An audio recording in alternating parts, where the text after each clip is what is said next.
கலப்பையின் மேல் தன் கையை வைத்து பின்னிட்டு பார்க்கிற எவனும் தேவனுடைய ராஜ்யத்திற்கு தகுதி உள்ளவன் அல்ல. எனக்கு தெரிஞ்சு ஒரு பொண்ணை நேசிச்சு ஒரு பையனை நேசிச்சு ஆண்டவரே வேணான்னு விட்டுட்டு போய் அப்பா அம்மாட்ட அவ்வளவு கேள்வி மேல கேள்வி கேட்டு வசனத்தை குறித்து கேள்வி கேட்டு நிறைய சந்தேகம் கேட்டு அப்பாவே திணறடிச்சு அம்மாவே திணறடிச்சு அப்படியெல்லாம் மாறி போன நிறைய பேரு இன்னைக்கு வாழ்க்கையில கத்தரை விட்டு போனதுக்கு அப்புறம் அவங்க நல்லாவே இல்லை, ஆசீர்வாதமா இல்லை.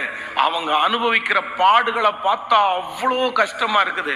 அதனால யாராவது ஒருத்தர் இருக்கலாம், ஒரு பொண்ணுக்காக ஒரு பையனுக்காக ஒரு அன்பிற்காக தயவுது சொல்றேன், ஆண்டவரை என்ன பண்ணிடாதீங்கன்னா யாருக்காகவும் விட்டுறாதீங்க, யாருக்காகவும் விட்டுறாதீங்க.